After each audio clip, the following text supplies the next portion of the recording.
Hello and welcome to the Election Corner on One Man Think Tank. We're a week out, people, and it's time for my final election prediction for the 2020 presidential election. Now, I will say I am going to actually do two more, one the day before the election and one the day of, but this is my last really sort of thought out one with all the polls and information considered. The ones on election day and the day before are going to be a lot more hot-takey, with me trying to guesstimate based on information we've received through the grapevine and expected turnout, as well as minor weather events that could shift some states. So if you have to go back to a default, go back to this one. But with all that being said, I've filled in the safe seats for the Republicans and the safe seats for the Democrats. Now, the way I do my predictions is I do not do safe seats for flips. So, I will only do likely even if I feel a state is safe. So, let's dive right in for Joe Biden and give him his safe likelies, which is the entirety of the Rust Belt. Wisconsin, Michigan, and Pennsylvania. He is polling amazingly there, like truly amazingly. I was expecting the race's numbers to shrink to about him having only about a 4-point lead overall in each of these states, but his lower polls in Michigan jump at about 5, while Wisconsin, dear God, Wisconsin, we just got an A-plus poll from 538. That is plus 17 for Joe Biden. That's really bad for Trump, especially because it could be accurate. Pennsylvania, he's also been doing decently, about 8 ahead. Now, he's also got one other key likely state. This is Joe Biden still, and that is Arizona. Now, this isn't likely safe, this is just another likely, but a flip nonetheless. Arizona is a state that is rapidly going blue. I mean, last election cycle, it was a nail-biter on who will it go blue for the Senate race. Now it looks likely to go blue for the presidential Senate race, and when Governor, I believe, Ducey is up for re-election in 2 years, he could be in a very bad situation. Heck, the Arizona State House may even flip, and that's really another key thing here. Many of the states you see here, if they're going to go blue for Biden, may flip one of their state houses. If they flip the state house, that means Republicans no longer control redistricting. So, are there any likely seats for the Republicans? Yes, there are, just not in the way they want. I'm actually moving quite a few likely safe seats for the Republicans into the likely category due to them becoming noticeably more competitive over the past month. Alaska, Montana, Missouri, and South Carolina. You'll notice a trend between all but Missouri. These are all states with Senate races. That's the main reason. The Senate races have begun to really shrink the margins between Joe Biden and Donald Trump, meaning Joe Biden is now competitive in those states, but that doesn't mean he's going to win them by any stretch of the imagination. This is still likely. But they are now competitive. Joe Biden has also polled well enough in Missouri that I'm going to move it into the likely category as well. So, let's knock out our leans. These are states which are less likely to go to the which are more likely to flip in an election that biases towards another candidate. So, for example, Democrats right now are lean, North Carolina is lean Democratic, meaning that in most elections, Democrats win.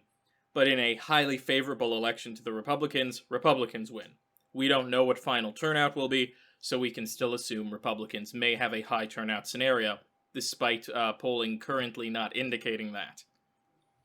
Democrats also have Maine's 2nd District as a leans seat for themselves. What about the Republicans? Yeah, they don't have any. None. Nada. It's likely, blank, and then some toss-ups. Now, the way I do my predictions is I only I don't do final toss-ups. I believe calling a state a pure toss-up is a bit of a cop-out. As such, I will tilt a state in each direction, but, yeah, these are your toss-ups. Texas, Nebraska's 2nd District. It looks like the 1st. I want it to be the 1st, but it's actually the 2nd. Iowa's full state. Ohio, Georgia, Florida. This is a really bad matchup for Donald Trump because he needs to win all of these states in order to go on, and all of them are in the toss-up category. If you are on the offensive for states you should be winning, on the defensive for states you should be winning, that's not good, especially when one of them is Texas. So let's do that one last.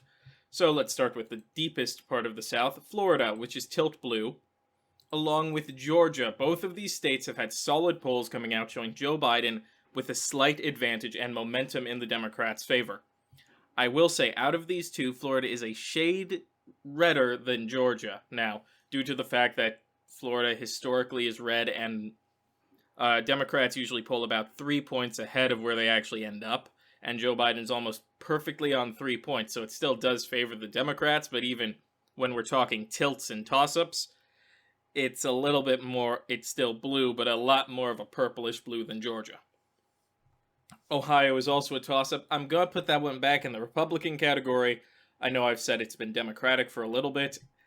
We've seen polling indicate it's reddening again.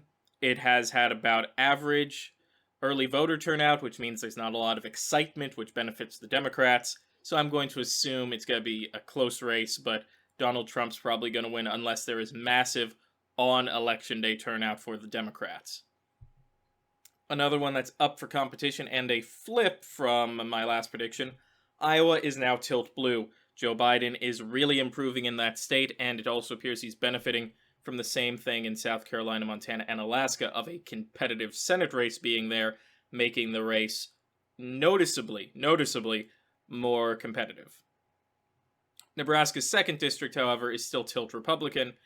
This is just due to the fact we don't have much polling out of there. Nebraska defaults back to red, and even if Joe Biden has polled decently in some district levels for the state, that's not enough for me to go, oh yeah, he's super gonna win Omaha.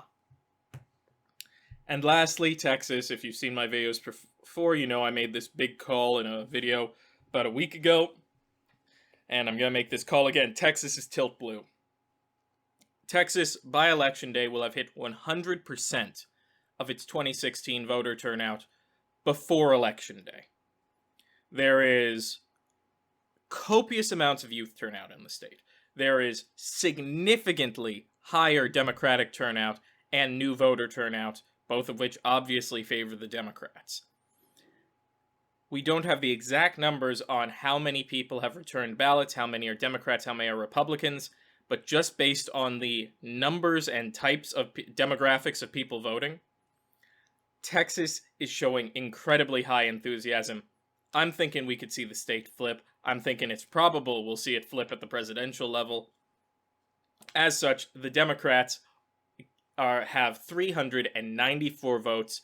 Republicans have 144, with the Democrats almost guaranteed Joe Biden to win the election.